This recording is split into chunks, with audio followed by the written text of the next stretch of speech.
Check. Little bit of music. Check. A little bit of a working session tonight. So we are working on Necropolis for Necromancer Games. Frog God Games, my apologies. It was formerly by Necromancer Games, and it's going to have a 5e release some point in the future. I don't have any details on that. And there's a lot of maps in here, okay? There's another cartographer that's working on a lot of the maps, but like the pinnacle, the final map is kind of what you're seeing above my head, and it's what we're drawing right here. It's gonna have this map plus another one, and we're drawing it battle map scale, okay? And we're just lavishing in the details, a little bit like we did with Teagle Manor. Now that said, Teagle Manor was bigger than this map. It actually was a higher DPI, physical size was smaller, but it printed like freaking huge. Like I want to say it was like 100 inches across or something like that, and that's no joke. It was huge.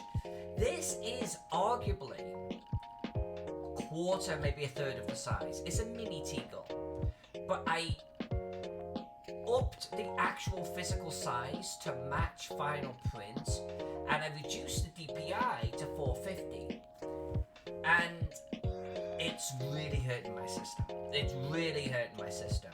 Now my computer has got 32 gig of RAM.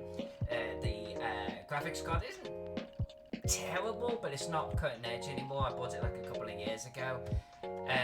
So while Photoshop will use the RAM and it's using the graphics card, my CPU is like, I want to say 8, 9, 10 years old, and my memory speed is low, my motherboard is crummy, so we're having some definite performance issues on this, and I don't really want to change the actual file size.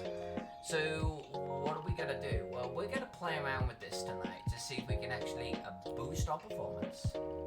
And we're gonna be doing a couple of things here. I'm just gonna do a little bit of tidy up while I'm looking at this. Just get rid of we don't need those shadows there, do we? The shadows are meant to be here in the corridor. Okay. So there's a couple of things I'm gonna do. Now, first and foremost, I bought a new machine. We'll get here for a month, but I bought a new machine that's way better than the one I've got. In fact, if my current machine thinks about my new machine, it like craps out. It's just like, oh, I can't handle this. Oh, the humanity. That's how powerful my new machine is going to be in comparison, and it'll have 64 gig of memory. So it's good. It's going to be night and day. Modern motherboard, modern CPU, Ryzen 9. It's just going to be the bee's knees, and a modern graphics card. It's just night and day. Okay, night and day. So, and I'm pretty confident that new machine will handle this map.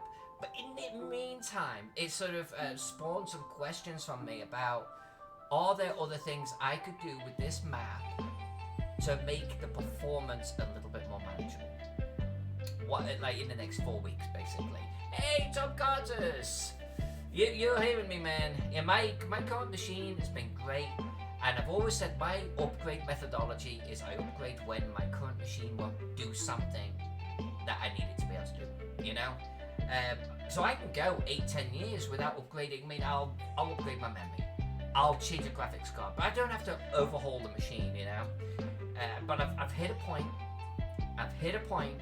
When we were actually trying to color in this floor. I was trying to do the smudge tool, and there's certain things on this Photoshop right now that are exposing the weakness of my machine. And using the smudge tool was one of them. There was this hellish lag. Likewise, if I turn the grid on, like so, there is also a very noticeable decline in performance that you can see. So I think that's probably CPU related. I think I have one core on my CPU. That's how old it is. So it was just time. I had to bite the bullet.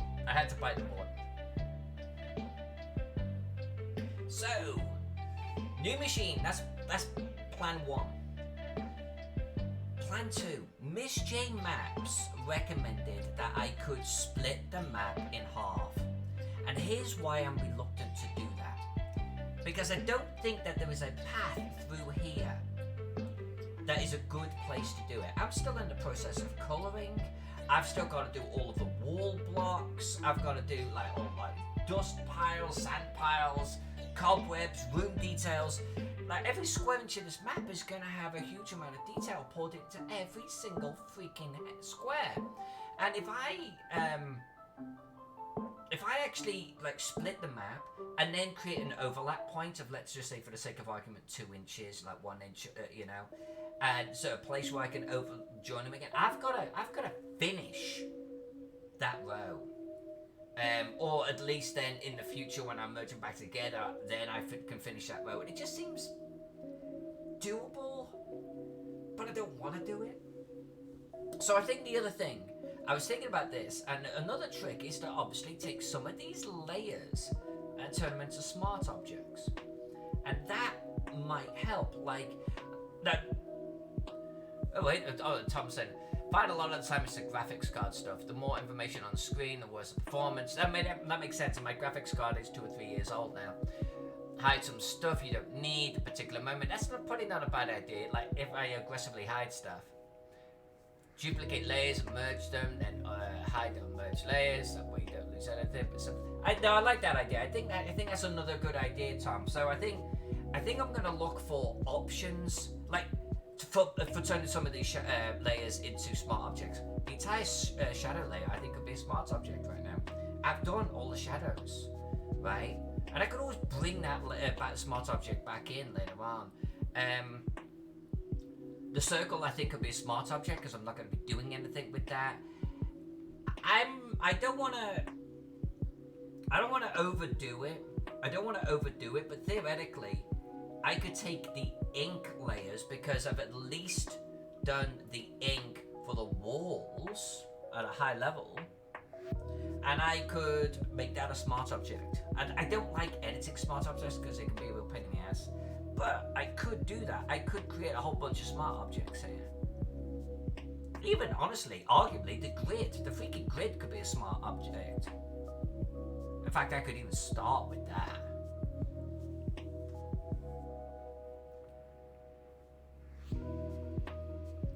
So I think we'll start with smart objects. I'm not going to too aggressively do it. Then I'm going to do Tom's idea, Tom Carter's idea, and I'm going to as I'm working on one room, just turn off a whole bunch of other shit.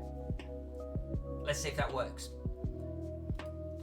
And I guess we'll try then. I'm going to try colouring in this floor because I still want to make it like a red and black marble.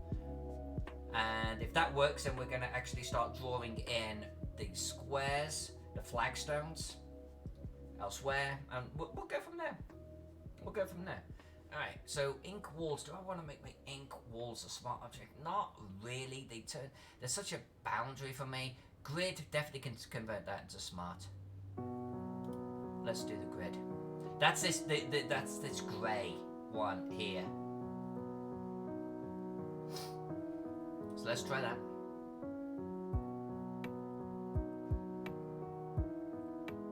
Did I need to turn off all my other layers to do this? Why is it merging layers?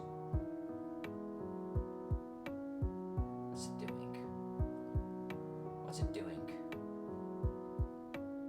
I only selected one layer.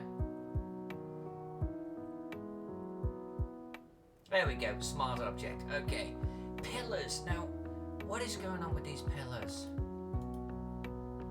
I feel like I could merge them in with my wall, you know?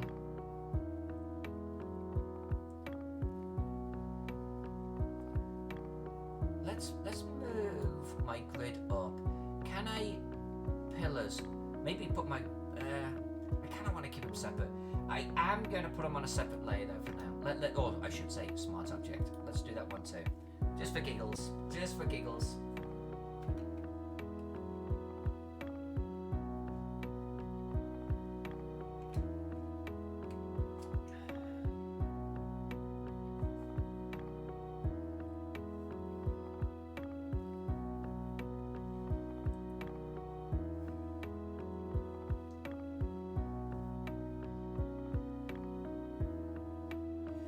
also, I wonder too if we could have some of the colouring on separate layers. Maybe this is what you were on about, Tom.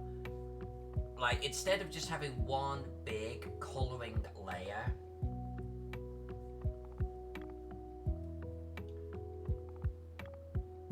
maybe like if I had separate colouring layers and I hid a whole bunch when I'm not working in that area, because I'd always merge them later on. I'm not sure if the size of the layer, it's got to, right? The size of the layer, colouring that, and then you do another big huge layer, and maybe you're colouring that too, and you do another big huge layer. Maybe if I did smaller layers and turned them off piecemeal, maybe that would help. Alright, pillars. Wall colouring. I'm never going to be able to edit that on a separate layer. I'm like literally never going to be able to do it.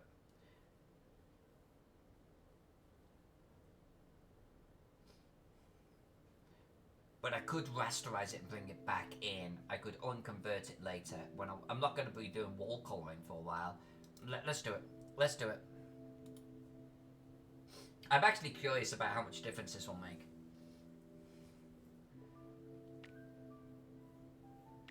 Now the shadows we're definitely gonna do, because they're pretty much complete. I don't think I'm ever gonna need to drop back into the shadow layer to actually edit individually. The circle, I feel like I could merge with the colouring of the floor at this point, because I'm finished with the circle. Right, let's convert this one.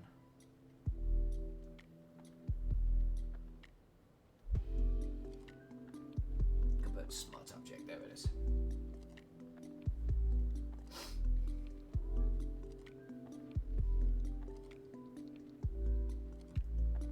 The ink floor, I'm probably going to leave in this layer because I'm still doing a lot of colouring.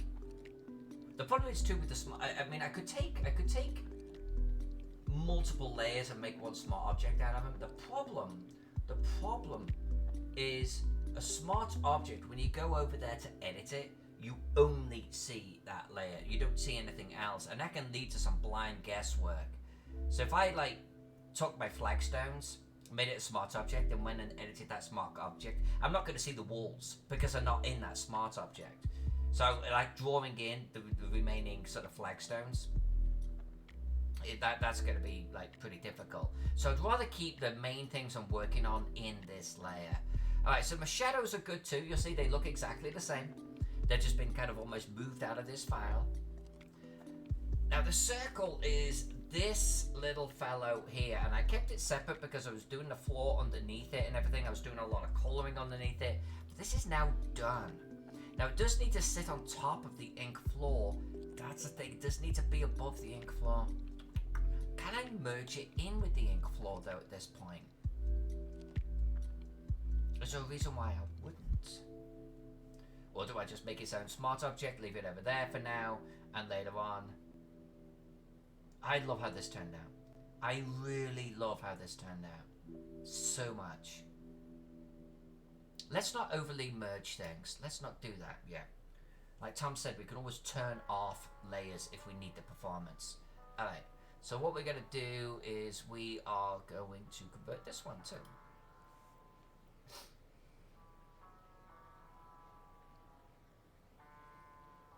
Hey, Bab, Mike! Oh, virtual freaking hugs, man. Oh, big hugs to you. You and I have not spoken in forever. It feels like years. It's such good seeing you. Bad Mike, we are working on Necropolis for the frogs.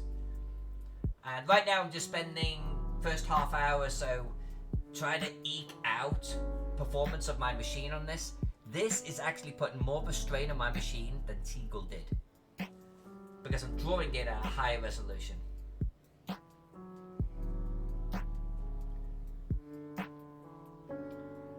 I miss, you know, you're all my fam. You're all my fam, and I miss you all terribly. You and I don't talk, though, that much, like on Facebook or anything, so I don't get that little sort of day-to-day. I mean, I talk to, you know, Alex. I've actually spoke with Bill Webb more than I've spoke to you. Okay, it was via text, but you know what I mean? Like, I speak to Zach regularly, I speak to Jennifer's regularly. I don't think I've spoke to you, like, all year.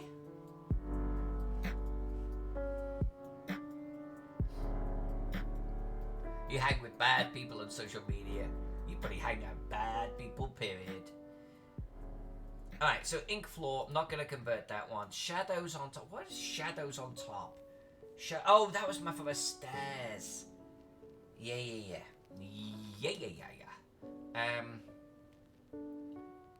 Shit. I gotta bite the bullet on some of this. Hold on.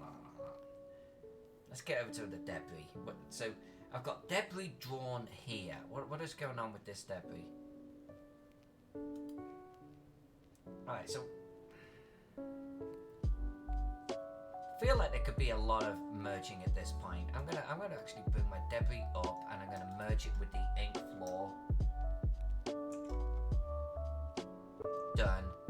The shadows on top are on my stairs.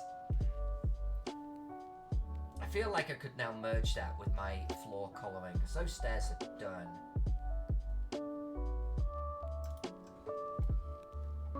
Let's try it.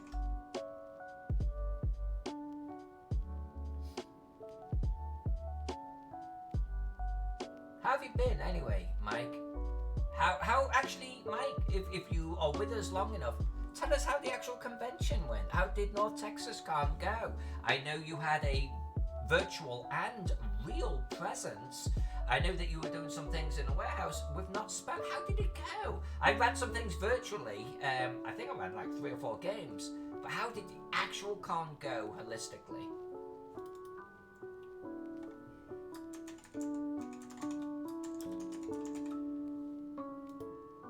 There we go. Lovely jubbly.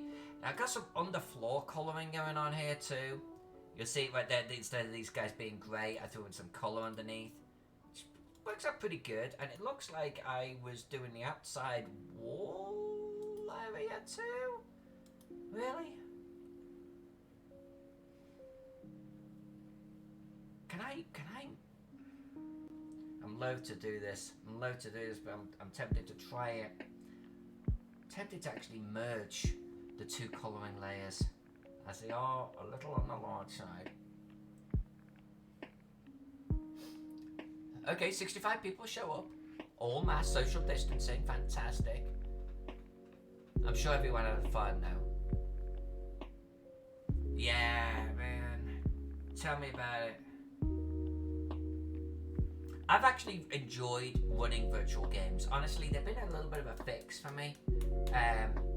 And I want to say that it was North Texas that really broke the back of it for me because I was so nervous about doing it. But once I actually got into it, I had a huge amount of fun. I don't know if you know this, Mike, but I actually ran for Ola, Gabe, and the entire Chulik family. And we ended up playing a small little campaign that we intended to keep on doing, and it all came from North Texas. And then I also ran for another group, and we're also going to do a second one with the same group, hopefully this month. So it's been kind of cool. I popped my cherry, so to speak. Yeah, because I don't get to GM otherwise, you know, in real life. So this is definitely giving me my fix. Alright, let's try this. Let's try this. It's all floor. I don't know if I've got a special layer on the, like one of these that I'm about to lose, but we'll see once I merge it all. And then I'm actually really tempted to break the colouring into 4 or more layers so I could just turn them off when I'm not working on one particular quadrant. Maybe that will help a little bit. I don't want to make it a smart object.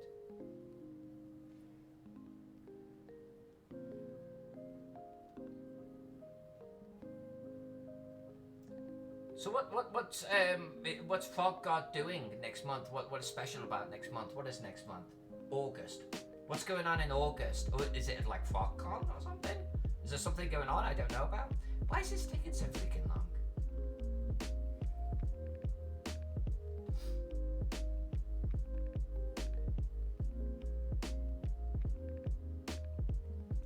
You're having another one-day con, online con. Okay. You had one last month. Really? Where the hell was I? I suppose you're only running Frog God Games though, right? Frog God Adventures, Frog God Materials. Alright, that makes sense.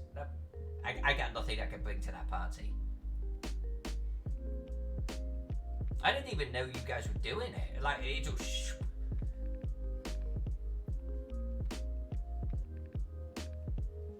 Alright, well I just merged two big layers into one.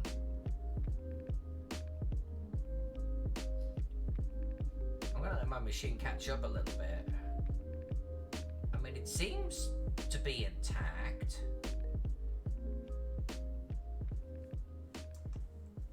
I can't wait for my new machine. Just be able to throw that shit around. Alright, well that seems okay. I love that white marble floor right there. That is just kicking ass.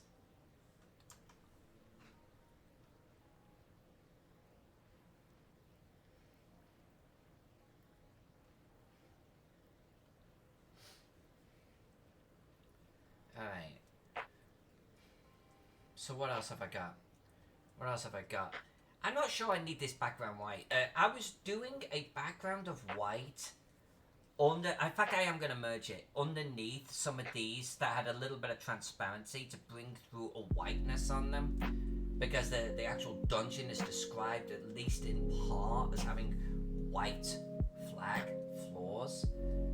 And I didn't want this stuff to bleed through on it, but I think what I could do... So what is this here? And so like, I've got multiple bloody layers for doing the same thing, so I'm actually going to merge them all. Screw it. Let's do this thing. And then I might... Well, we probably can get away with that. There we go. There we go. Now we've got one colouring layer. There we go. Look at that. We've not got many layers at all, and most of them are actually smart objects. So let's see if that actually helped. Let's see if that helped.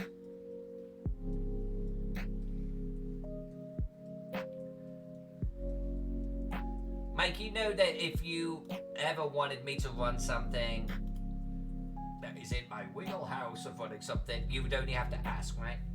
You know I'll do it. But yeah, I was completely oblivious that there was even anything going on. Alright, pen pressure size, good.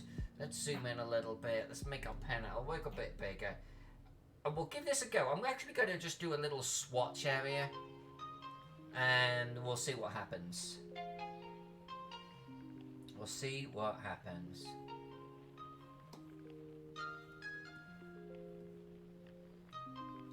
And, you know, I'm actually going to then go even darker. Let's mix in a little bit of this too. Right. Now we're going to see, this is like an experiment. I'm going to see if our smudge tool will now work. Or work better. They had about a 5 to 7 second lag time. So let's see.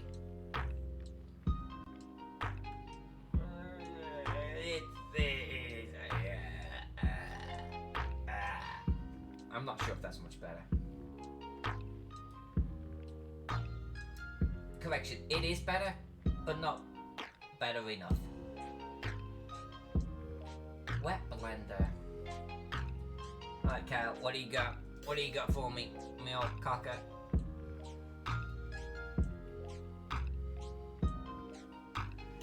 I'll have to, well that's actually behaving a little bit better. It might be a little bit too big and too heavy, but...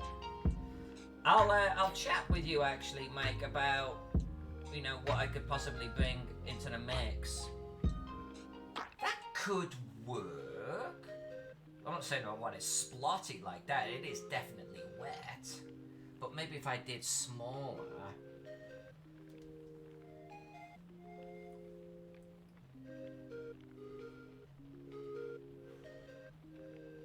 Oh, look at the lag on that thing. Look at the lag on that.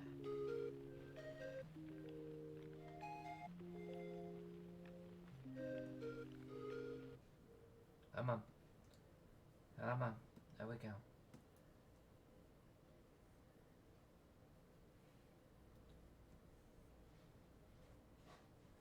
Let's shift back into the dark just for a moment. Yeah.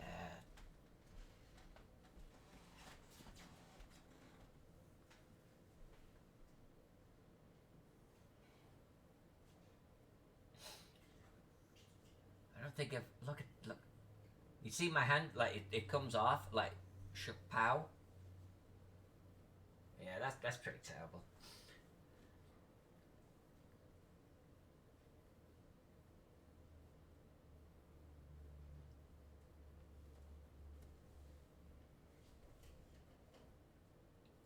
Let's close the dry media. Let's get back to the wet blender. And let's see if we can work something here.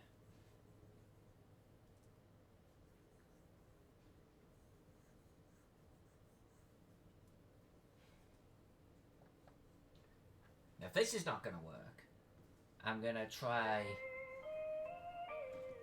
Tom Carter's idea. Yeah, come on. I'm not getting the results I want. I want that, but we don't have enough of it.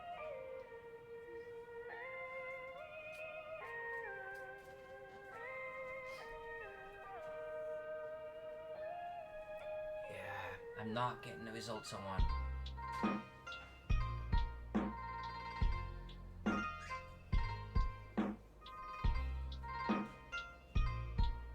I'm on the right layer, right? I'm on the right layer. Oh yeah. Look, it's almost like taking longer and longer to. What if my machine was actually just doing something in the background? But yeah, that's not working for me. That is not working. I kind of like the net results. I like the texturing, but maybe this is the wrong brush for it. So let's try something else.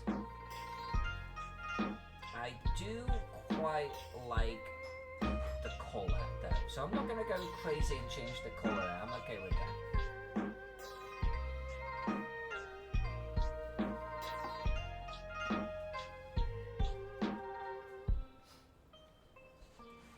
Thank you. Cheers everyone.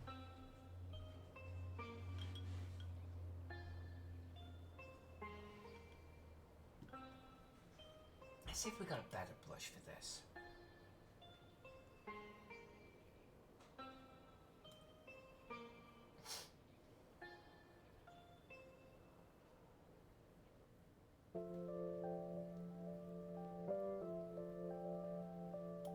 I think I'm gonna try the scratch blend. I think that's what I'm gonna do. All right, so let's get rid of this. Or I could try the ultimate thick and thin.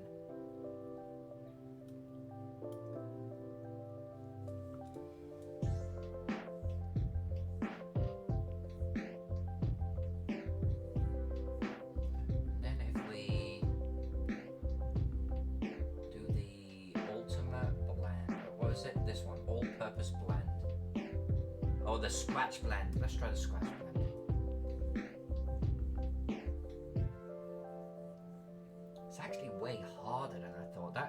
Actually, I'm okay with that. I think it's just more aggressive than I was expecting.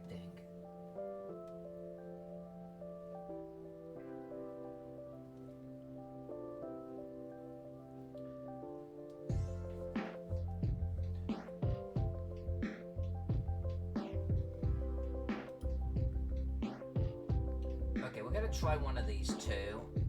And I'm actually going to move them up in this group here. 1,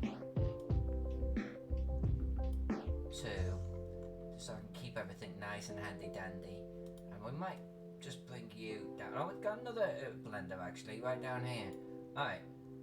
I don't know why they're all over the place. I'm actually going to bring that blender right down here. So I've got all my blenders together. We're gonna try you. We're gonna zoom in a little bit.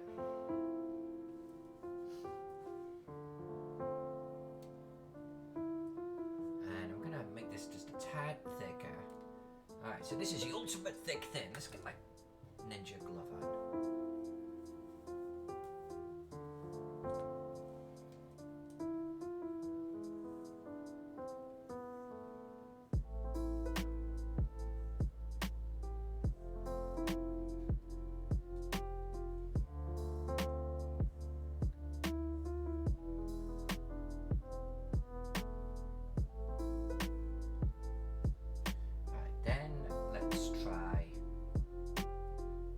Let's try the all-purpose. Let's try the all-purpose.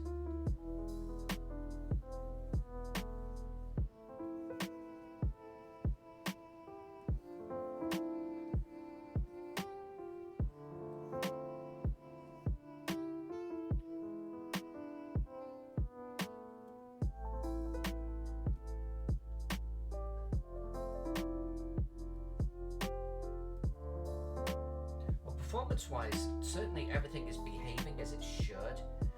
I'm actually going to try broadening this out. We're going to go back to the ultimate thick thin. Oh, does it reset its size? Oh, I think we need to make this lighter. Let's do that.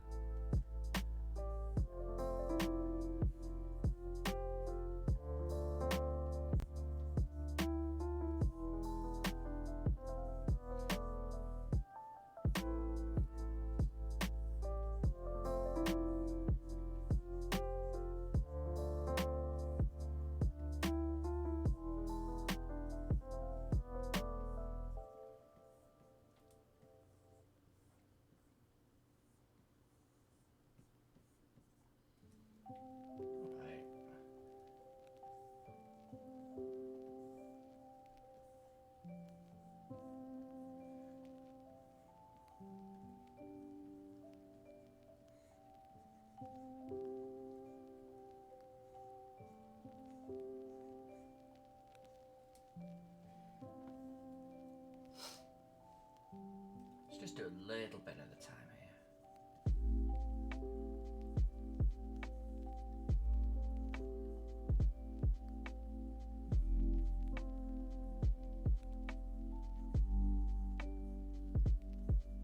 Okay, let's switch to the dark.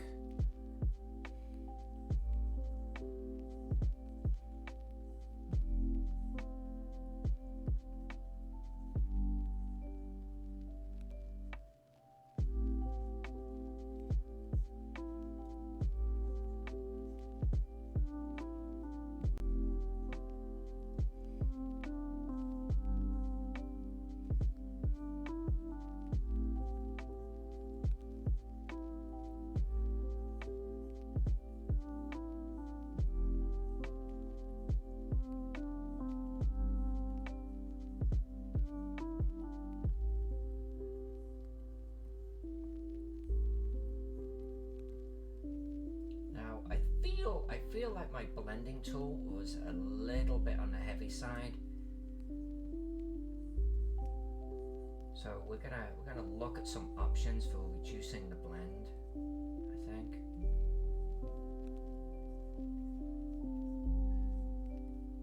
I want like this sort of styration through there. I want I want to suggest a styration through there, but I don't want to like completely obliterate what we've done. So let's hit up. So I tried the all-purpose. I did the scratch, and then we got impression. I don't even know what impressionist actually does. I've never used this one, and I know I can throttle back on the strength. I see what impressionist is doing. Oh. That's actually kind of interesting.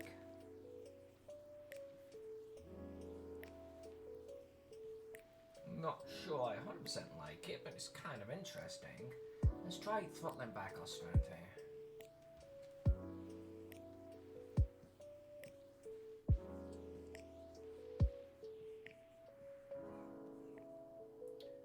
So that's impressionist at about 60%. I kind of like that.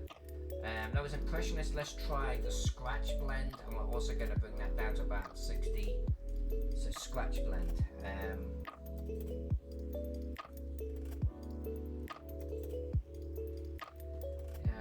not convinced on the scratch blend one. Not convinced by that one, but let's try the all-purpose. And it's up 24% automatically.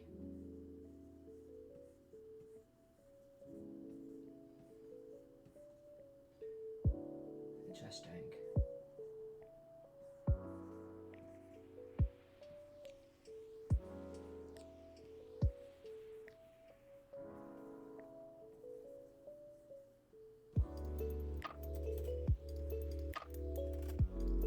I kind of like actually the all-purpose.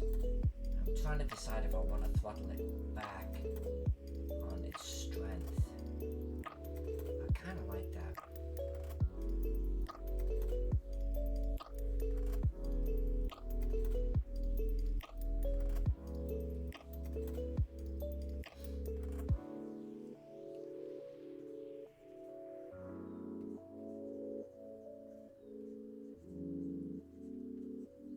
I think letting some areas bleed through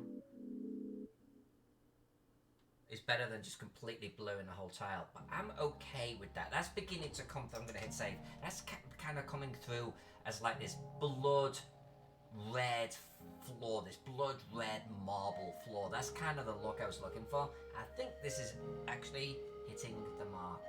This will be good. We're going to finish this room up.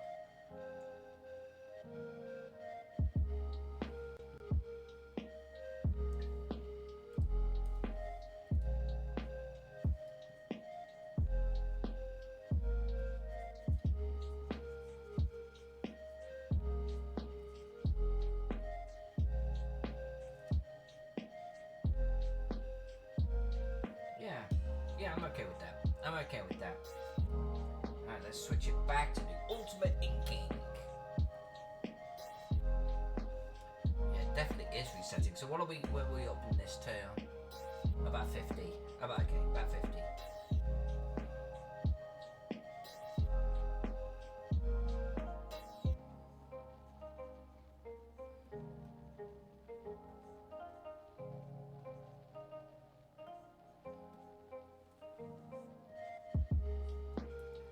Kind of like this brush actually quite a bit.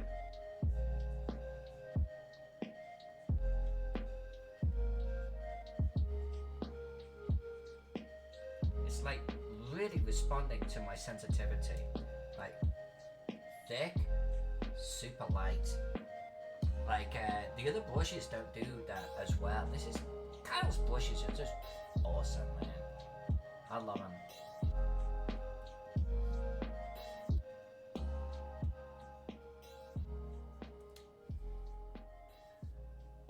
Alright, we are going to do a little Easter egg. We're going to have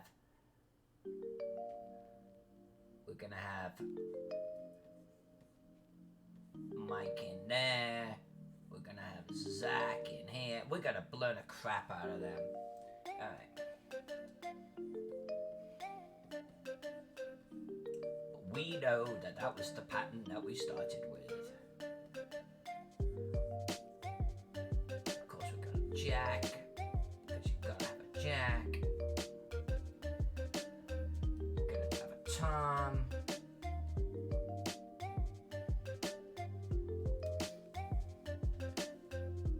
We're going to have an Atten.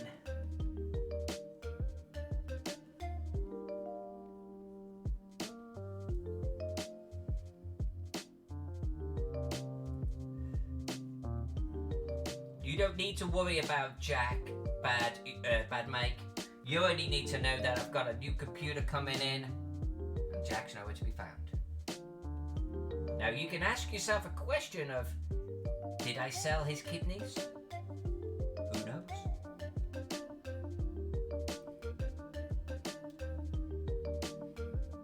Oh shit, he's here.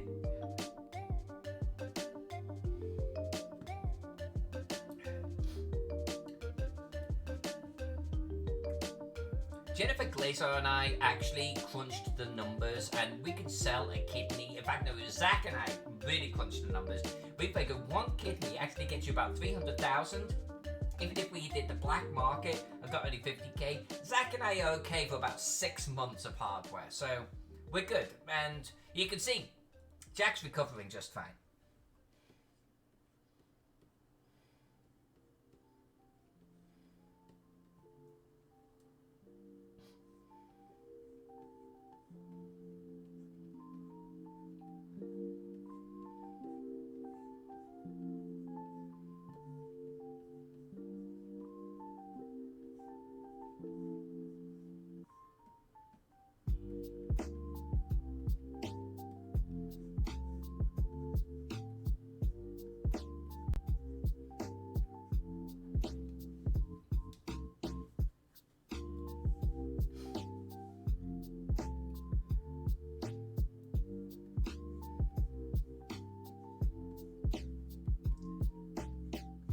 I actually want to start having Jack on the stream as a guest, like every week, and the two of us just like do a curmudgeon hour or something. Like we'll just talk about shit while I'm mapping.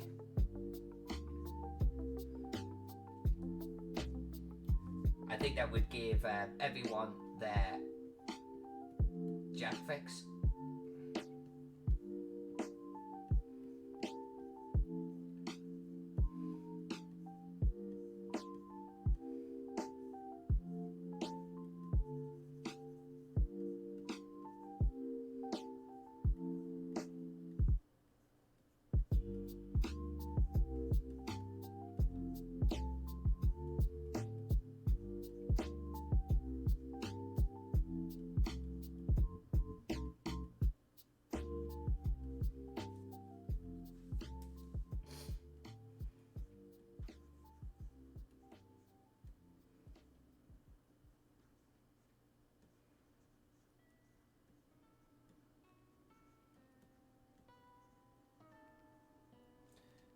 Let's smudge the crap out of these.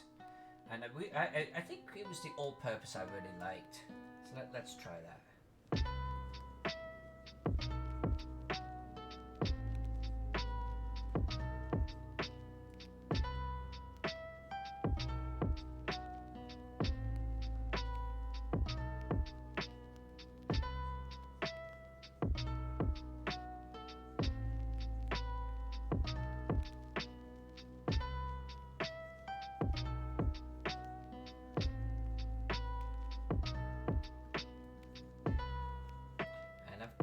I think I'm gonna come over with a splatter effect, black brush too, just to add some little sort of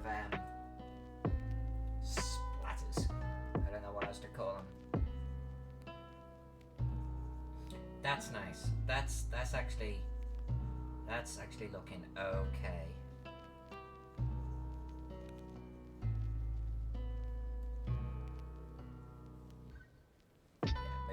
Smudge that up a little bit more.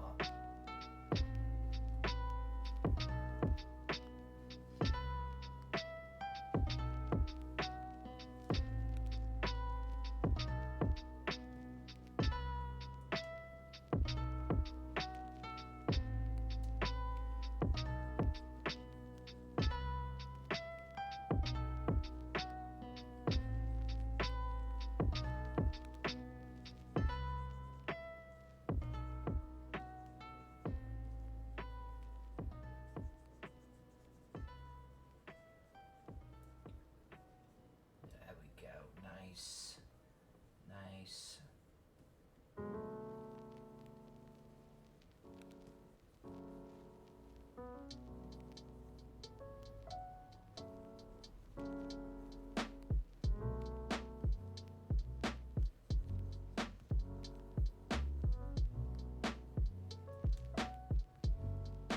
Yeah, that room's taking shape. This room has a big, huge throne here too. So by the time, oh, and I think a red glow.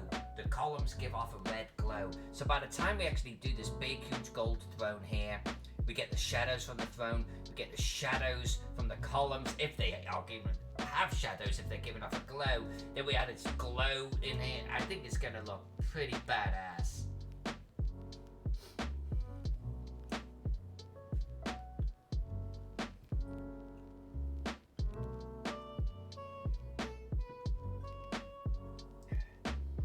thus far, performance has been pretty good. I think creating smart objects and merging layers has definitely helped. Alright, splatter effect.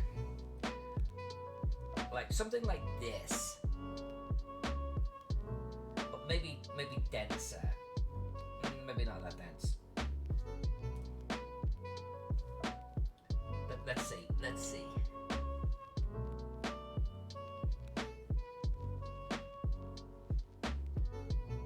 Just a little bit. Just get a little bit of texture in here.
Back to the blending tool, but super light.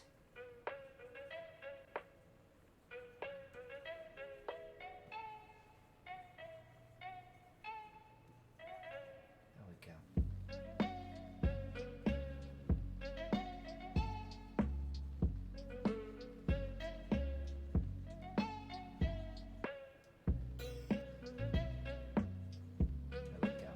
There we go.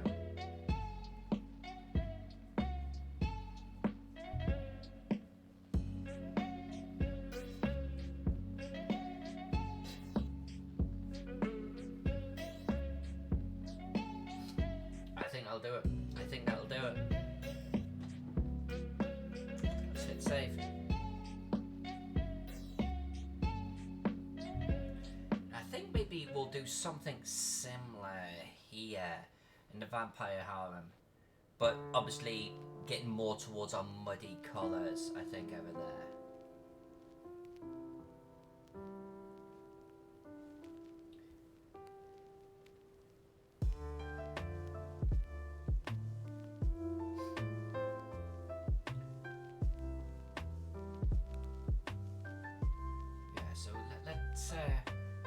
Let's take a step back.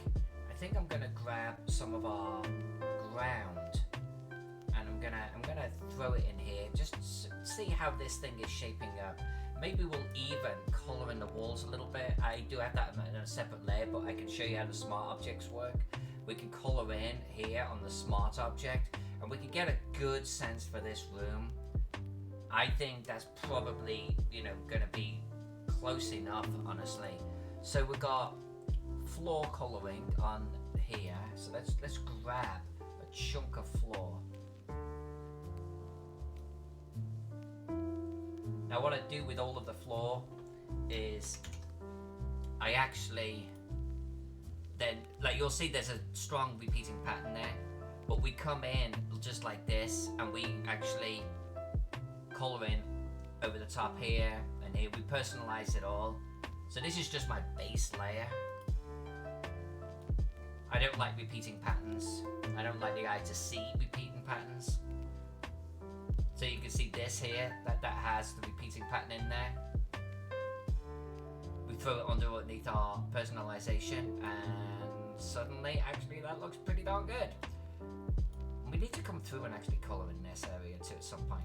That's actually looking really good. I mean, I'm tempted to actually just leave it like that whole area being sandstone, because we've got this corridor coming off and everything. That could be pretty cool.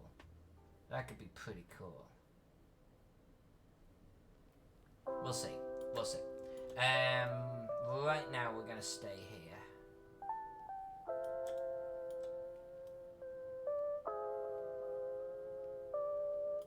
What have I got going on here? Right, well, we're gonna fix that up.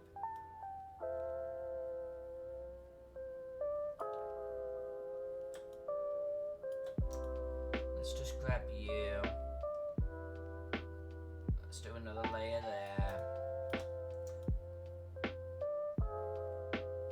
And there.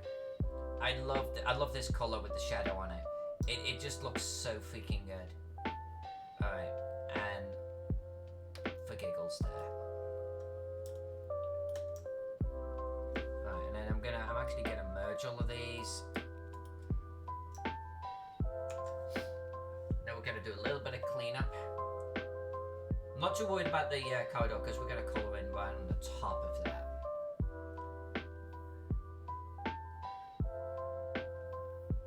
Alright, so what is going on here? What is this layer? Well, that makes... That can't be colouring floor. It can't be. That literally can't be. That has to be something else.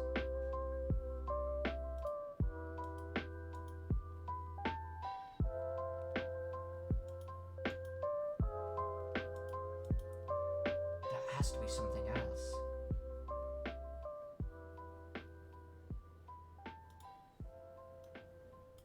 Let's do an experiment. Let's get rid of that. Oh, did I not actually do that properly? Hold on a sec. Let's grab a piece of our colouring floor. Let's paste it in. Let's grab this. Alright, so that's now sitting over the top of my colouring floor. But if I actually drag that beneath my colouring floor, it's gone. So that is indeed... Okay. Apparently I have a solid white block on my floor. That's not going to work. Why did I do that? I clicked the background. Why did I do that?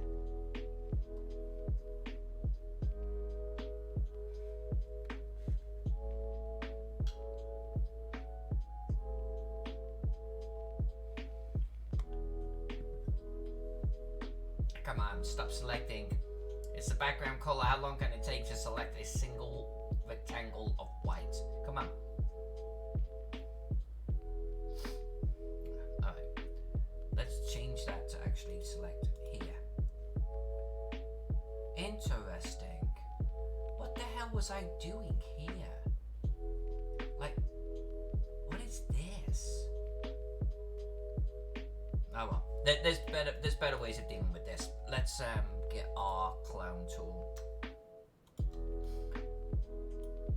Just to patch this, and then we'll colour in over the top of this. There we go.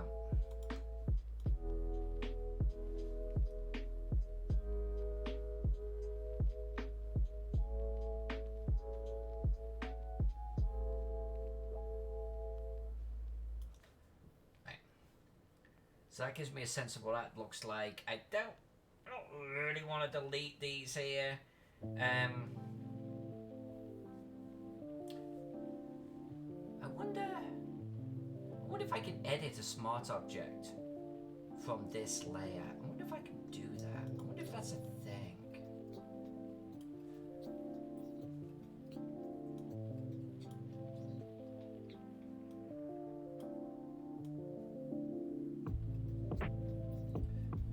So what I would normally do with these stone blocks is I select the ink layer, so ink walls, do this, got a stone, done, right?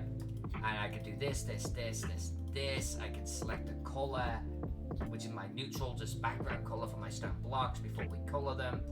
And then I can do a fill on that on my wall coloring, but my wall coloring is now a smart object, so it won't let me actually do it. So I've now got to go over to my edit. Where's my edit smart object. Edit content. Is it edit content? Edit content, I think. So that was going to load my smart object. Boom. And so, but it hasn't got my select on there. You see? This is where the smart objects definitely run into a limitation. Yeah. But that's okay. It's just going to mean that we have to be a little bit more focused. You'll notice that the smart object only came like up to here. It completely ignored the select that I had on this layer. Now theoretically, I suppose I could now color a separate layer for my walls and merge it with my smart object, I guess. But we'll do that another day. We'll deal with that another day because I have this to be dealing with.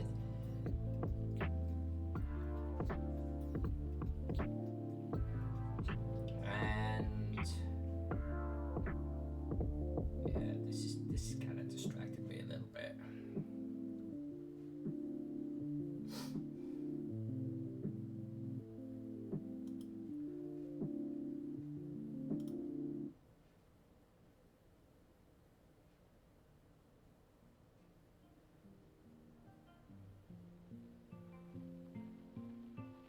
Yeah, you know, I'm gonna leave it. I'm gonna leave it. That's fine. I was gonna start deleting bits I'm gonna color over later, but why? Why even bother with that?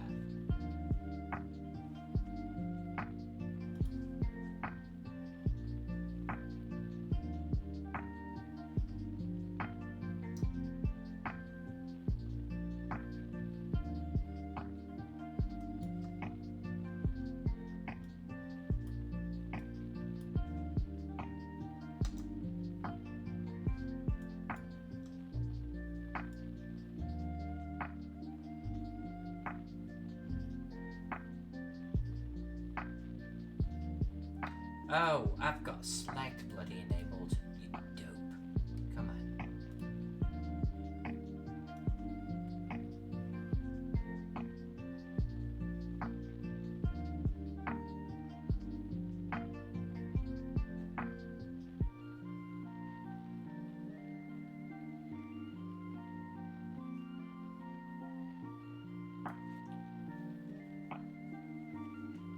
Yeah, I don't like that. We're gonna get rid of that. Alright. We don't need to work on that tonight. So let's take a look where we are. So yeah, I think that red works well. I think that's it in a nutshell. The red works well.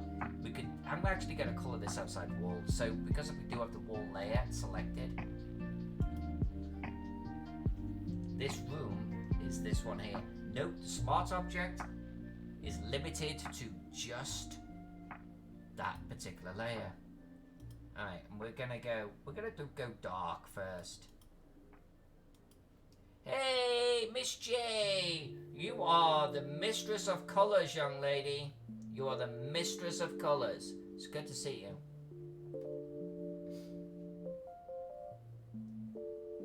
I sent a referral your way, by the way, today. I don't know if anyone contacted you. I think it was today. Might have been yesterday. What is today? Monday. Is it any Monday? Anyway, it was today. Might have been yesterday. There was a referral. Things happened. In fact, Miss J, just to explain to you what we did at the beginning of the stream, I made smart objects out of several layers, and I merged aggressively several others, and thus far it has enabled us to work on this room without barfing. Now, there's still a lot of work to be done here, a lot of background work, but we were able to make some progress. They said they were going to contact you on Instagram. That's where I typically send people. This feels like a funny tool. What is this tool? What have I got selected here? Ultimate pencil. I don't want that. Where's my happy HB? There we go. Miss J, if there's a place where people should contact you instead, please let me know, and I will happily send them there. But I typically send people to your Instagram page.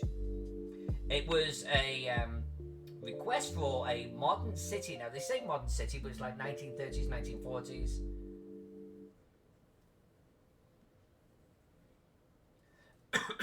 And after the work that you did on those like 14 maps or something, I was like, yeah, I know the person to work on this.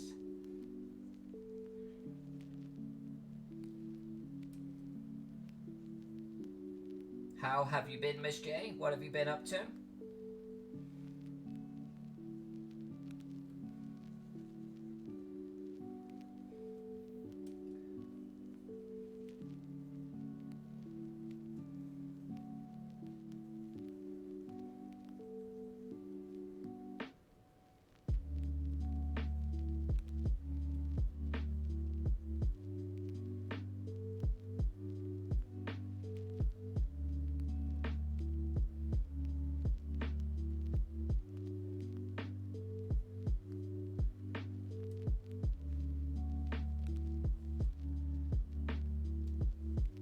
Big seafood chowder, nice. Nice. Do you typically work on maps every day then? You know, you said you had 2 days off, so that almost insinuates that having 2 days away from mapping is actually kind of unusual for you.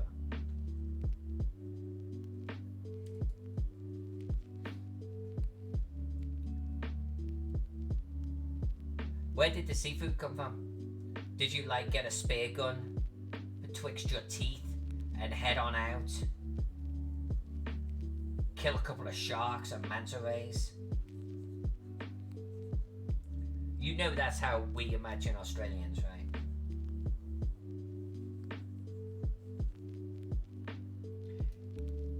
Cave Geek Art. Now come the fuck on. Good to see you, my friend. Good to see you.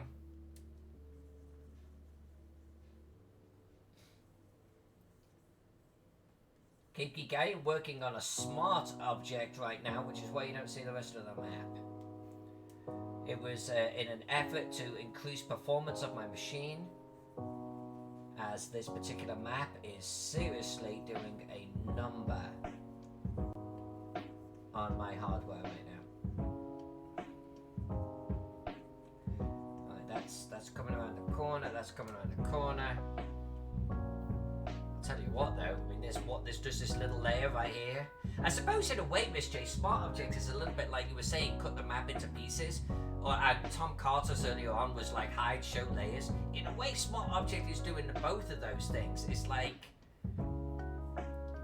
take this layer, put it over here. Now you only have to work on that.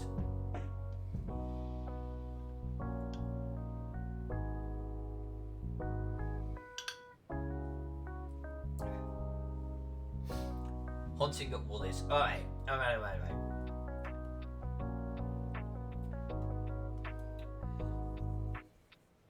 Now was this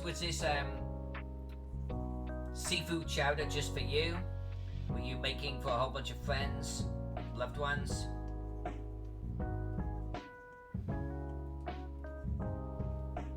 Come on.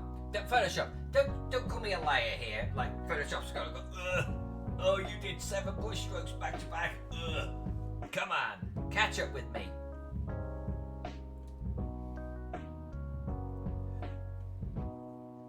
I think Windows, let's go back to the Necropolis one. I don't think I've got any layer styles going on right now. So that's it. Well, I suppose I've got shadows, but shadows is its own layer. So, was its own smart object. I'm actually going to be really curious. So, Mystery, I don't know if you picked up, I've actually ordered new hardware. I have a new computer coming in about a month's time. It is so much better than this. I'm thinking about, when it arrives, doing some kind of performance test with the old hardware, then getting the new hardware online, and doing another performance test of some description, and just seeing how they compare.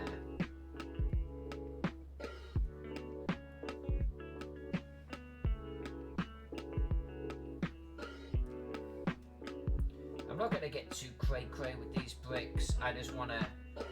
This room, I actually have the floor coloured, and I want to see what it looks like with the background, with the bricks.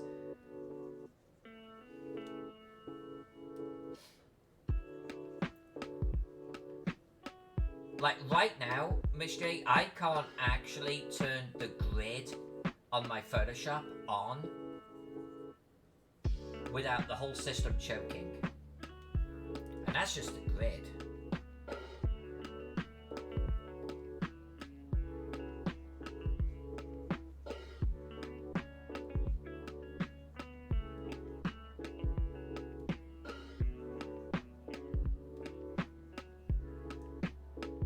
Cape Geek, how's it going for you, my friend? I know that you've been working on the Middle Earth map. I know you've been streaming a lot. How is life treating you?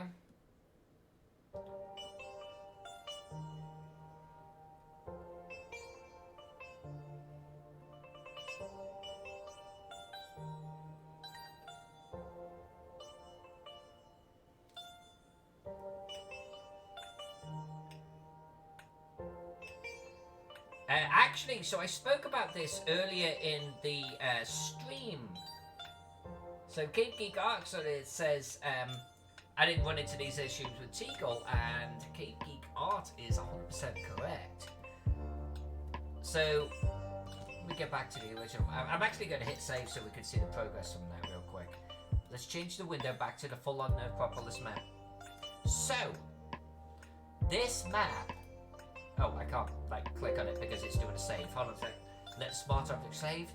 Do do do do do do do do do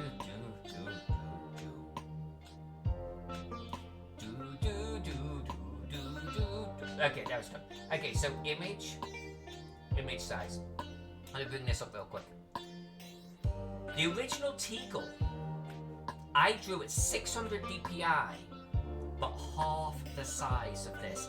Even though Teagle printed huge, I could actually get away with it was like 30 inches in size. The final print was like 100 inches, right? And so like a smaller physical size with a higher DPI, I think it was 600 DPI, worked. For some reason on this map I decided I'm going to draw it 1 for 1. And so I actually literally have 66 inches by 81 inches. But I said to myself, let's drop it to 450 pixels because I've increased the size, thinking it'd almost be a 1 for 1. No, apparently the DPI definitely plays a part in it. The file size is everything. I just didn't want to draw this thing at, like, let's say 33 inches or something. But apparently I could have got away with 33 inches and 600 DPI versus 66 inches and 450 DPI.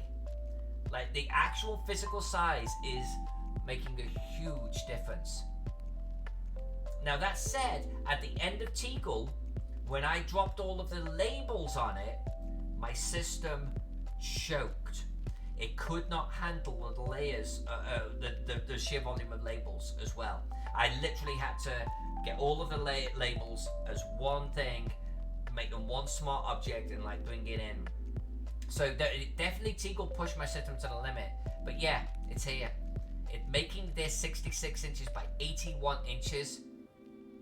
This is where the problem child is.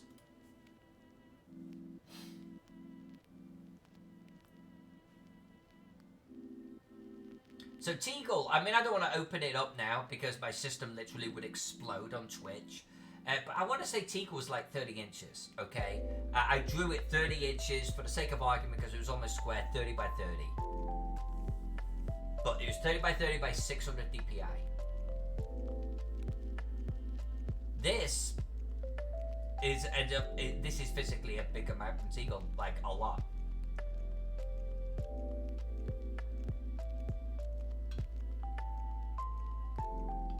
But you see, Miss J, that was kind of my logic. I was working off pixel counts alone, right?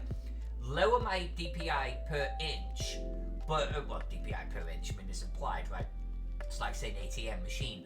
But lower my DPI, but increase the physical file size. In my head, I'm kind of hitting the same sort of size of Teagle. But apparently not. Apparently not.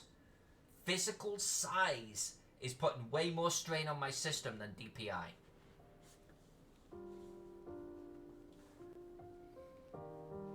Right, no, Cave, I hear you, my friend. I hear you. No, I totally hear you. I do. This has ended up being like... because of the reduced DPI, I don't want to say that it's 4 times the size, but it's a bigger map than Teagle. Like, let's say just physically it's a bigger map than Teagle. So how many pixels is this one? Okay. How do you know the Teagle was there? Do you just have that off the top of your head? I feel sometimes like my brain is just stupid compared to other humans out there. How did you know Teagle was that big? Anyway, if I convert this to 29,700 by 36,000 pixels. Kiki, good math.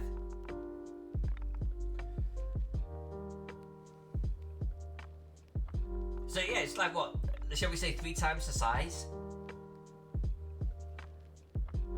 Even my JPEGs, by the way, are freaking huge now. They're freaking huge. It's created a much bigger file. Much bigger. This combination made sense to me when I first started. I think this was a mistake. I mean, sure, we're going to finish the map. It'll be fine. I'm hoping, please, that the new hardware will handle it. But otherwise, we're just going to have to get really clever with smart layers and shit like that, turning layers on and off, and maybe chopping the map into pieces. Or honestly, maybe I just drop the freaking physical size. You know, it worked for Teagle. Maybe I do 33 by 40. You know, maybe that's what we do. I'm sure we can deal with it. I think right now, if I drop the physical size and I ask my system to calculate this, we could come back in 3 days' time and it'll still be going.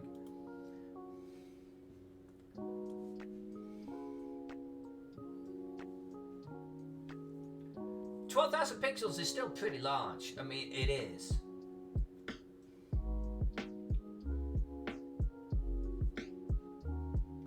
I mean, I don't know, let's say, how big Gaxmore was. Maybe I need to start thinking about that. Like, thinking in terms of pixel size rather than resolution and physical size. Because I've always detached the two. And maybe I just need to start thinking in terms of overall pixel size. Bit late for that now, but yeah. Actually, Cave, seriously, you laughed? Yes. I mean, well, life size as in 1 inches equal, 1 square equals an inch. They're printing this as battle map scale. They're doing a full-on Teagle Manor. So you're going to see this Bill walking around on top of it at Future Cons. What was I doing? I was colouring the wall. And you can see the wall colouring in coming there. Let's do a little bit more.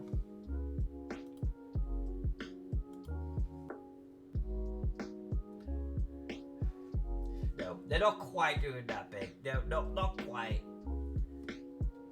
But yeah, I feel like I might have gone a little bit big on the map.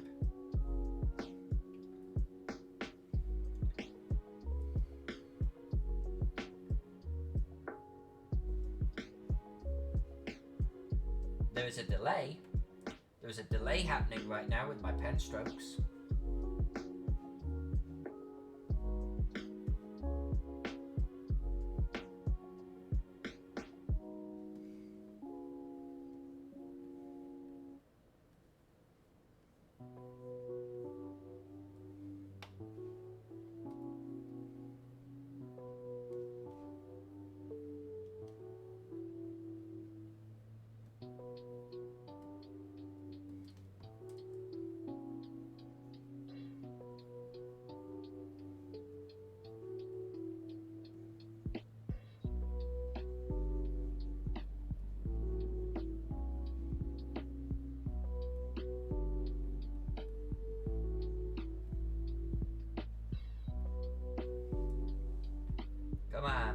Come on, catch up with me. What are you doing?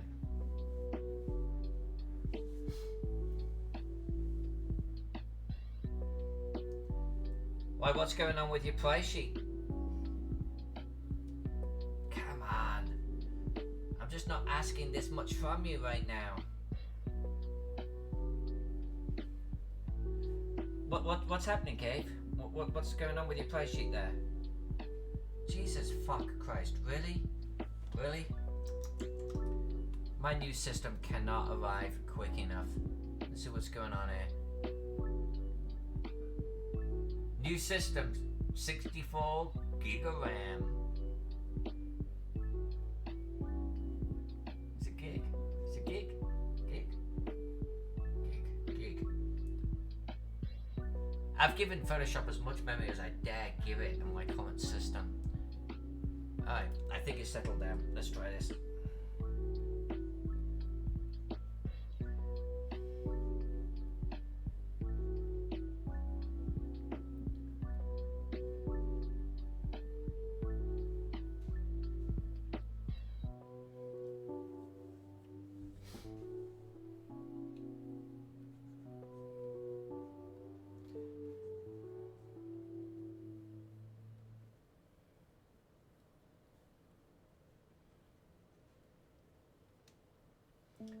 Alright, Cave Geek with commission price sheets. I don't have one. I'm trying to create one. Okay. So that people know in advance what they're potentially getting themselves into. Okay. We're trying to accurately estimate nebulous things like detail. No. Detail, color level. No. I hear you, man. I hear you. I don't have a price sheet. I have ranges that I can accurately tell people that a typical map will cost.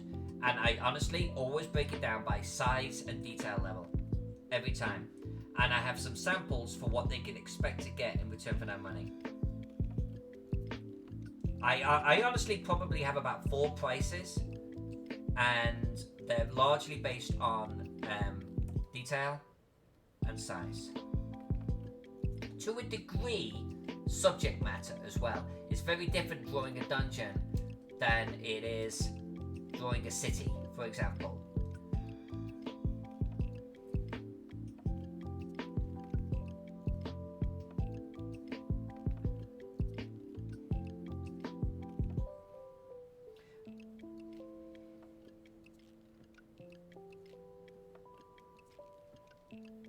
I'm going to be merging or smudging these lines in a moment. I'm just sort of sowing a couple of seeds of highlights.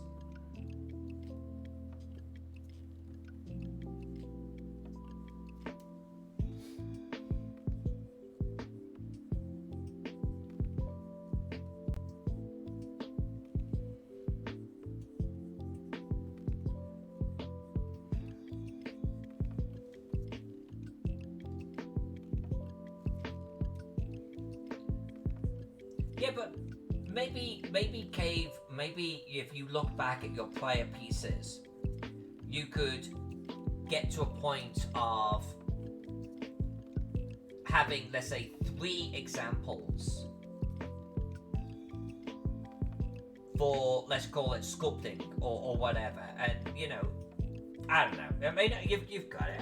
I don't want to be like commenting on something that you're actively working on, but.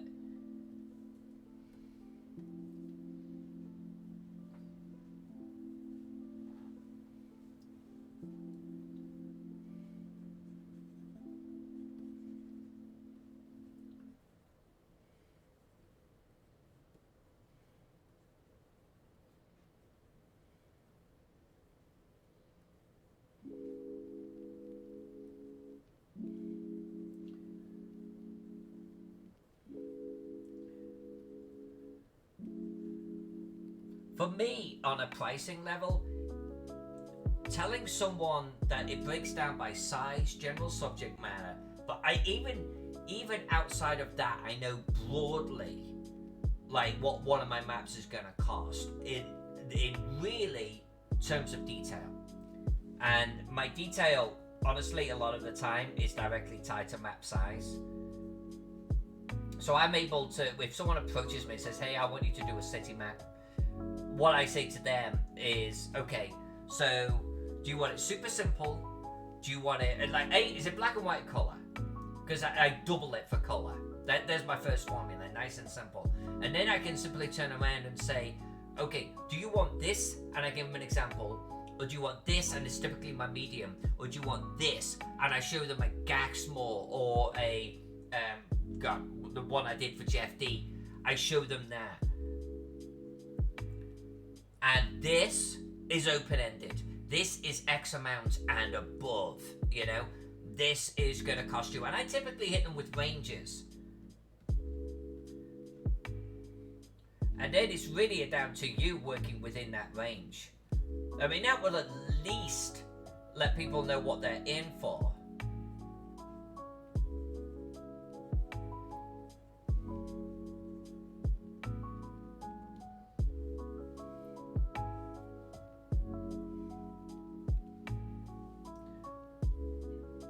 I think we all undercharge for some of our works. I undercharged Jeff D for the Techimal map. I know I did. I just wanted I wanted to work with him, and I wanted to work on the particular piece, so I was willing to undercharge. But I know I should have charged him 3 times the amount, and he knows it too.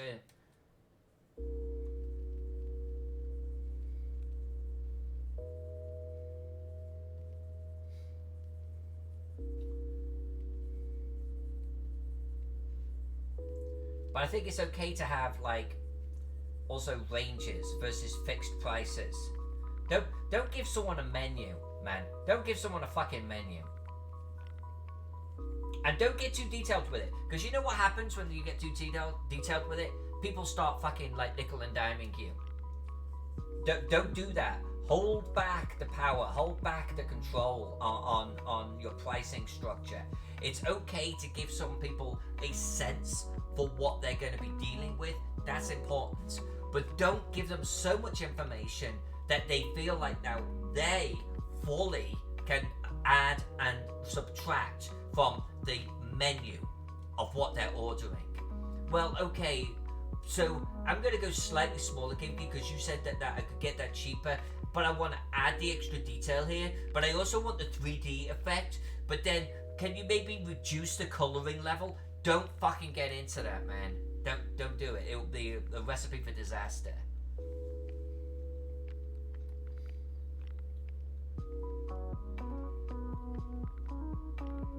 By the way, I've experienced it. That comes from real life experience, where I have broke something down to such an nth degree that, and I thought I was actually doing them a favor. I was like being really transparent,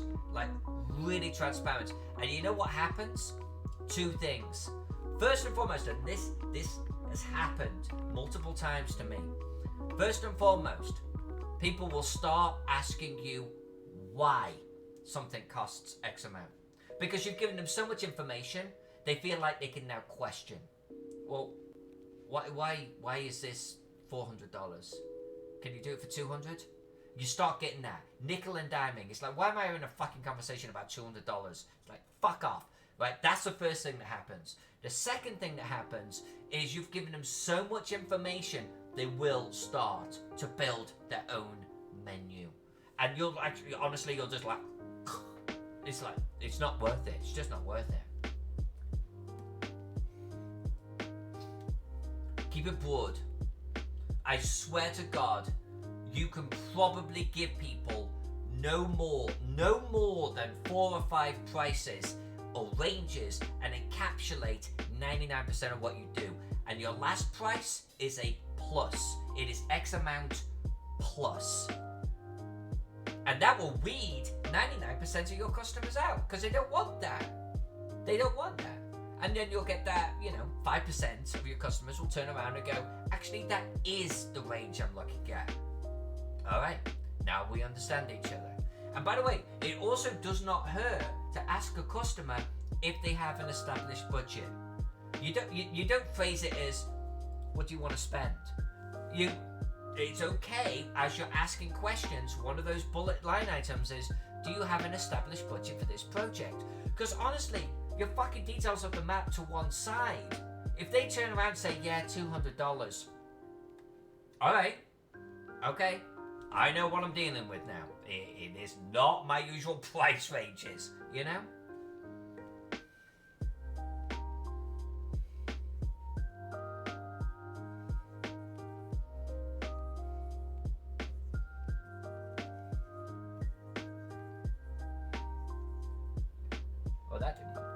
not too good. Oh.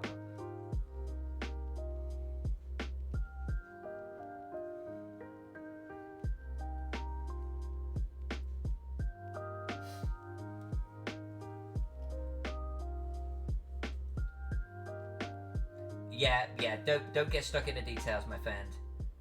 I understand why you're doing it. I've done it. It's look, I'm going to throw out arbitrary sort of numbers here, okay? That have nothing to do with my pricing structure. Let's say, for the sake of argument, one of my routine maps runs $1,000. For the sake of argument, I got into a train of thought that said I need to now quantify why this is $1,000, and I got into, honestly, dimensions, management hours, seriously, like drawing time, coloring time, like revisions after the fact, right? Because we know all of this shit happens, and you know what happened after I did that? Well, what if I don't have any revisions? I've literally just given them the ability to take something off the menu. And we all know that there's going to be fucking revisions. The client's now saying, well, can I take that off the line, off the bill, if I don't have any revisions? You're going to have some revisions, bitch. We know it. I know it. You know it. Come on. Well, what's this management line item? What's that? What do you mean reading the material? What if I gave it to you in a really simple format to understand? What if you didn't have to read the scenario? You know? Nickel and diamond. Nickel and diamond. So now I try to gauge what they're after. Are you after an overland map? Are you after a country map? Are you after a city map? Okay, cool. So how big are we? Is it coloured or not? And it's always coloured, by the way. It's always fucking coloured in my world. No, I can't remember the last time I did black and white. Because you know one other thing too? They say black and white, but they don't want black and white. They want grayscale, which means I actually coloured the fucking thing and then just applied a filter to it. So I'm colouring it. It's just always colour now. I honestly just even say nowadays, I assume colour. Because it is.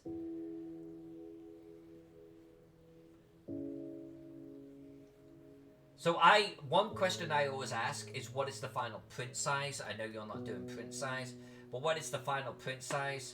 What is the subject matter? And I might as well, I don't phrase it this way, but I honestly, I turn around and say, so how much do you want to spend? Is it this range, or this range? And I know my own work now, where typically it's going to fall in one of those ranges. And by the way, this range, and this range, this one is a plus. And not that many people go for it. This one is in that range. Techumel was in that range. Gaxmore was in that range. Most people fall into my middle range. And that's it.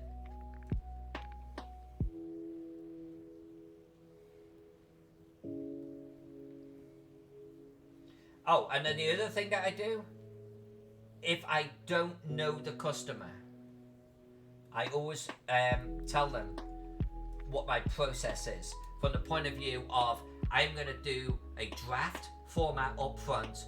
I'm going to show you, you're going to sign off on it after you've had the opportunity for feedback. We'll do it again. You know, I just spell out the steps, and I'm going to get you to sign off before I colour. And then you'll typically get to see the colouring process as I do it. You will have an opportunity to jump in. But once I am done with the colouring, I am done. Any revisions from this point on are charged at X amount per hour. My regular customers, I don't do that with because I trust them. I have had customers come back to me years later asking for fucking revisions to a map. And I shit you not on that.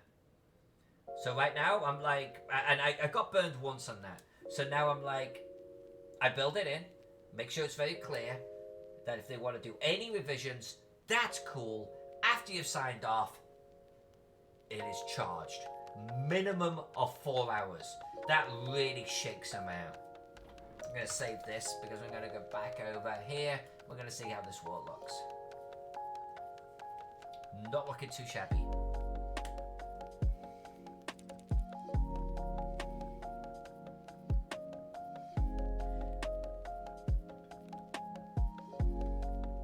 For me, I mean, look, at the end of the day, we all help each other, right?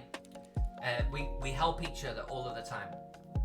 And for me, I've been doing this, let's just call it like over 10 years now. And I have had some experiences where I have burned myself. Now, sometimes I've done it willingly and knowingly because it's someone I wanted to work with, but that's my decision. Other times, no, because I just didn't know the fucking business. I didn't know how to safeguard myself. And by the way, I'm talking about big names. Like big names. Like coming back to the trough over and over and over. And I'm not going to name them. But like, hey, can you... Oh, honestly, I had one where I finished the entire bloody map. And it was one of my super detailed city maps, okay? Done. Dusted. Like Gaxmore stage, okay? Finished. Labels. Coloring. Print that motherfucker. Get it in the book. It's done. And then like... I want to say 8 months later, if not more, they came back. I was like...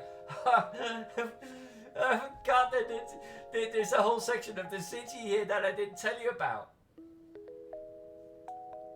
That was a particular commission that taught me to build in contingency plans. Now, you know, if you know, Keiki, you and I and like you and Miss J are a little bit different because Miss J and I work for customers and we work for repeat customers.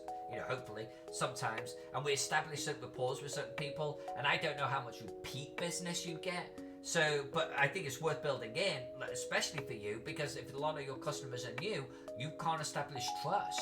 You can't go back to them and say, dude, this is not what we agreed upon. You know, you have to get that in right at the beginning.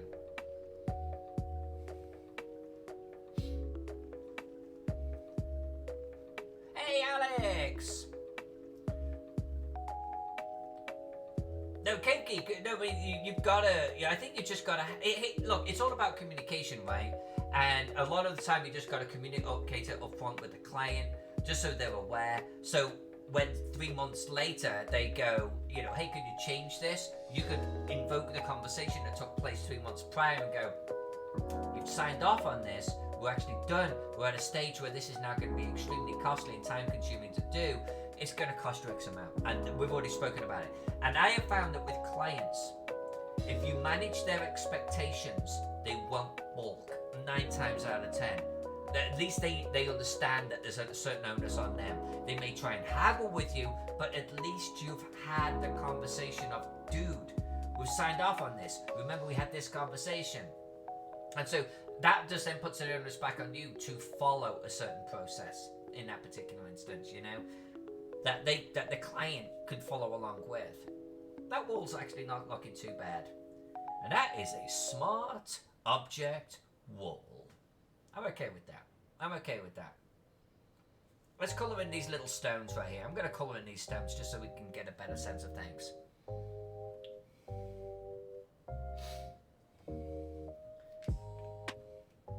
Yeah, and all bets are off are like our trusted customers or repeat business. You know, you don't have to get so anal with them, but that's not what this conversation is about. This conversation is about the new customers where they want to understand what they're dealing with. And for me, honestly, hitting them with ranges is...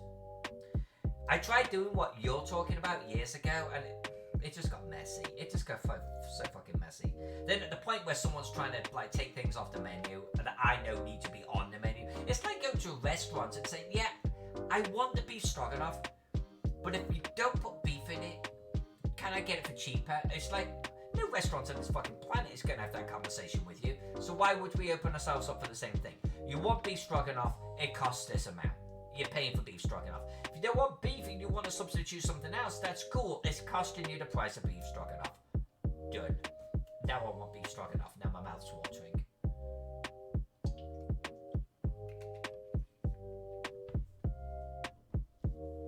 I think my price sheet, Cave, seriously, is 3 prices. I think that's literally all I've got.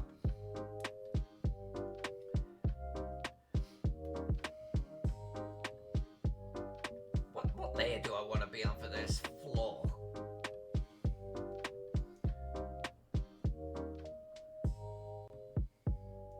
Where's my Kyle? Kyle, come to me, Kyle.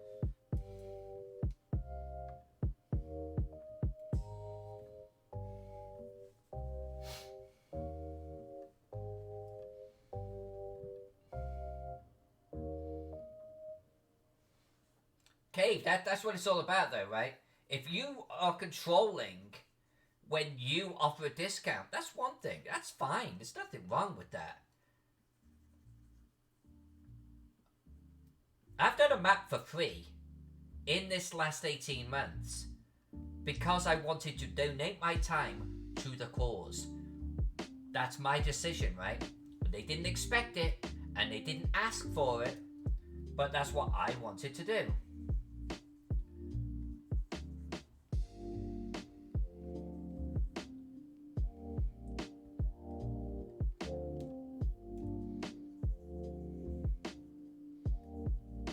But if someone came to me and said, hey, listen, we want you to do a map, you'll get big name recognition, will you do it for free? I'll go, no. No thanks, I'm good. It's all good, la. No interest. There aren't many that would get that out of me, by the way. This was a particular special assignment.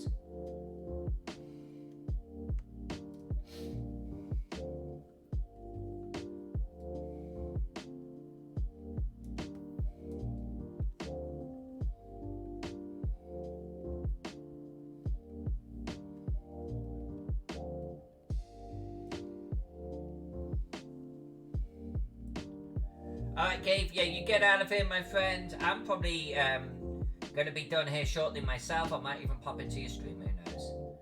Talk to you soon. Always a pleasure.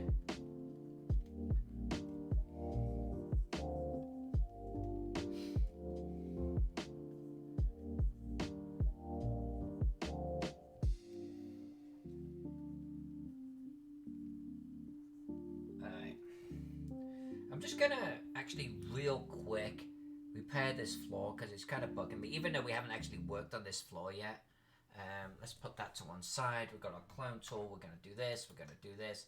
I just right, because it was bugging me. All right. Back to my brush.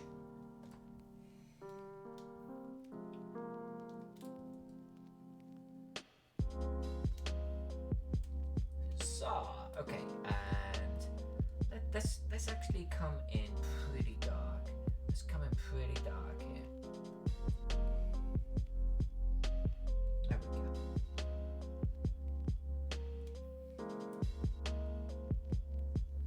There we go. Nice.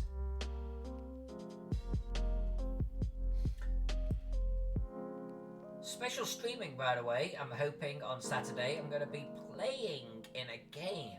I'm going to stream it. Not running the game, I am playing in it. Delta Green or Delta something.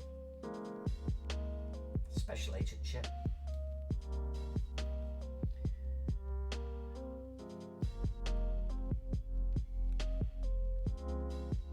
Alright, and as I thought, when I get sandstone floor against a sandstone exterior, there's a certain amount of blending between the two I don't like. So I'm definitely going to work on this exterior here to differentiate it. I mean, this is just a basic pattern that we draw over.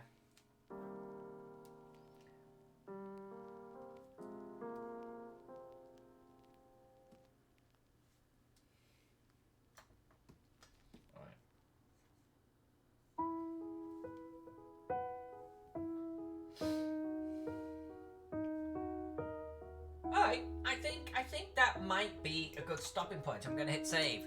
So tonight we were like, what are we going to do about our performance issues? And we turned several of the layers into smart objects, and we merged several layers. Seems to be working. I think we'll be okay for a while before we have to do something a little bit more drastic.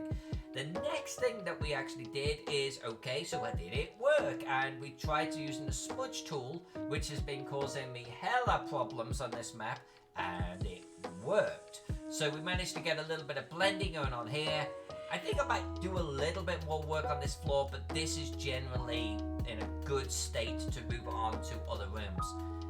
And then we actually threw in the background here and colored in this wall, just so we see how this thing looks. And generally, I think definitely pointing in the right direction. Tomorrow,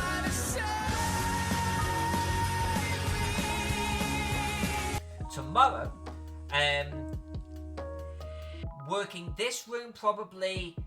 I want to get at least the outer wall here coloured in. I think this and this corridor is where I want to focus my attention for tomorrow. So really getting this quadrant. Then Wednesday, probably switching over to this side. We do have stairs to draw and colour here, here, here, and here. So that there with this room could be a full day right there, but full session. And then that will leave, honestly, this room up here. The green, brown, black, columns of green and orange. This area is so freaking complex. There's something like 10 room descriptions in this one. Honestly, I think it's closer to 20. Because they do 24, 24A, 24B, 24C, 25A, B, C. It's just freaking ridiculous. We're going to leave this to last. I think we're going to, though, my objective would honestly be this time next week, we're done with all of our base colouring, i.e. our floors and our walls. Our walls won't be super detailed, but at least get the core colouring in place so we understand how it's all looking.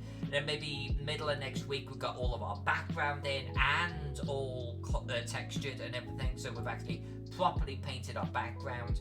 So really I want to say towards the end of next week, 3rd week of July,